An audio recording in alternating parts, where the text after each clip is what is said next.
1972. They built it so people could come out here and watch the equipment working in the pit. What you're walking under right now was one of their old roads. They used to run a load of haul trucks over this. And that gives you an idea how wide the roads have to be for them trucks. The roads were made 3 trucks wide, so if one broke out, they could just get around it.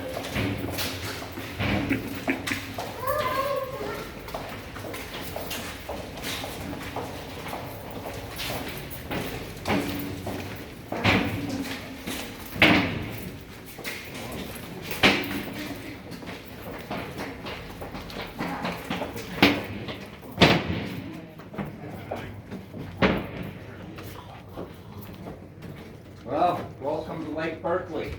Whoa. Building. Pardon? We used to come down here when I was little and drive right up next to the trucks in our car. That you could get pretty close to. Used to be a road come right through here, one up Woodville Hill. Okay, before I get too much on the pit, I'm going to mention you're going to hear some funny noises while we're out here. It's going to sound like explosions. You might hear sirens. You might even hear rock music. Okay? What that is, it plays around this pit 24/7 to keep waterfowl from landing on this water. Okay? This pit got its start in 1955. The area you're looking at, there was 4 different areas of Butte here. There was McQueen, Meterville, Dublin Gulch, and Finntown. When the Anaconda Company started the pit, I mentioned they owned all the ground. They went to all the people and told them, your house has to go. We're going to open pit this. Rather than just throw them off their property, they offered to buy the homes at market value or have it moved to another area in Butte. Okay? The pit you're looking at today is 1 mile across by 1.25 miles. It's 1,787 feet deep. The water you're looking at is just over 1,000 feet deep. The reason for the discrepancy is the pit depth starts on top.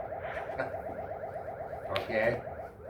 Now this water, where's it all coming from? Came from our underground mines.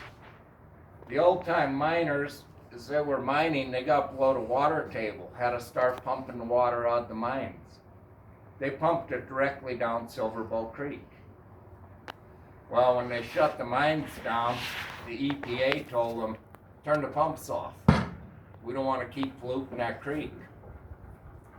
They turned the pumps off for 2 reasons. Quit the pollution. They also wanted to flood all the mine tunnels under Butte. The reason for flooding them mine tunnels, once they're flooded and oxygen can't get to it, nothing goes bad. Okay?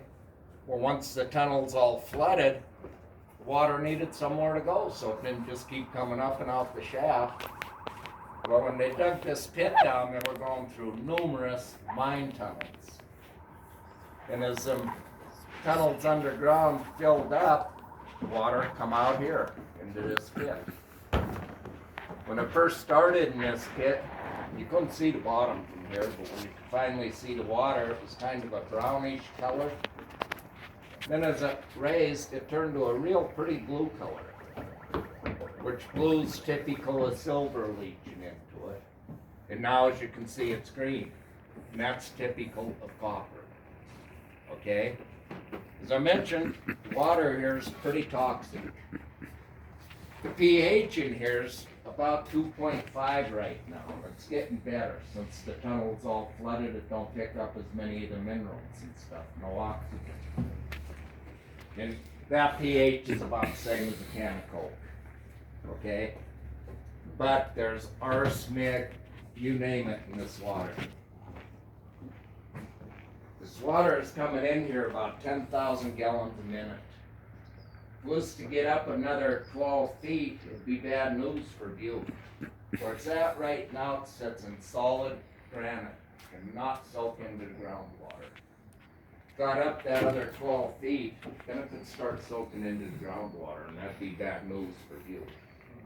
So what they've been doing for the last 8 years is pumping 10,000 gallons a minute of water out of here and cleaning it. Where they started that is that building across the way with the 2 green silos over there. It's kind of off to the right a little bit. That's a pump station. They pump the water there, clean it. What they've been doing with the water for the last 7 years is using it in the ongoing mine operation. And what they can't use, they send up to the north end to what they call Yankee Doodle's tailings pond. Okay, a year and a half, 2 years ago, EPA told them they finally got the water clean enough they can start sending it down the creek. Rather than just start doing that, they built that pump house I showed you coming in here. That's called a polishing station.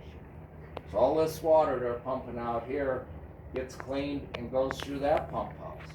They make sure nothing's in it. Then it goes into that pipeline I showed you down the road. That pipeline goes all the way around down below where the chamber is. Okay? And that pipeline has monitors all the way through it to check the water and make sure nothing at all is in it. They detect something that can shut that water off immediately. And they are currently pumping water into Silver Bow Creek right below the chamber. They're about 4 years ahead of schedule on doing that. Okay?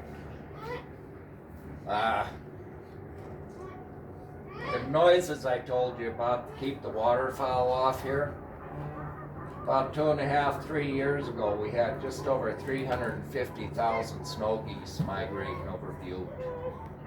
Out of that amount, about 1,500 of them landed in this pit. And that 1,500, about half of them died. The ones that just landed and took off were fine. They had enough oil in their skin and feathers that protected them. The ones that took a drink of the water died. They didn't die right here in the pit. They actually started taking off, and we were finding them from across the road out here all the way through to the Highland Mountains.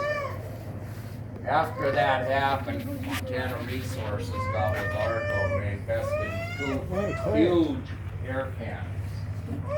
And air cannons they don't run 24/7 because they keep everybody awake. If they was to set the one off on the north bank right now, you'd feel the air pushing you over here. They're that big. They also designed 7 drones that look like predator birds. When the big flocks are coming in, they can catch that on radar. When they're coming in, they'll start using them big cannons, and they also have 2 men on each shift in the operating mine that's qualified to fly them drones. And they'll put them right down in that little shack down there to our right. And they'll sit in that shack and do nothing but fly drones for their mining shift. And if the birds aren't gone, when their shift is over, they get relieved right there, and the next shift will fly the drones. Since they've done that, we haven't had a major bird problem on this water. We get a lone bird will land once in a while, and they haze it off as quick as they can. Their hazing methods been about 99.8% successful. What? They also got a remote control boat they run out on this water. That boat, the college here in town uses it to get samples of this water. What they're sampling for is all the hard metals and stuff they find in it that's coming in there. Here about 5 years ago, they found some living organisms in that water. What them organisms are is nature trying to clean itself up. They're trying to eat all the hard metals and garbage in this water. It'll never ever happen again. There's too many billions of gallons of water in this hole. Great, If you look at the banks over there, Great, to the left kind of, you can see where it's dark colored. That's all silver. You look a little closer to us here, you can see where it's kind of a blue grayish color. And Okay, come on. that's copper veins. There's still tons of oil in that well that will never, ever be. All right, Gretchen. For the simple fact Go that get the Mom. mine's flooded now, with the pit here, it's not feasible to get Come on, Gretchen. there, okay? The tunnel? You like the tunnel?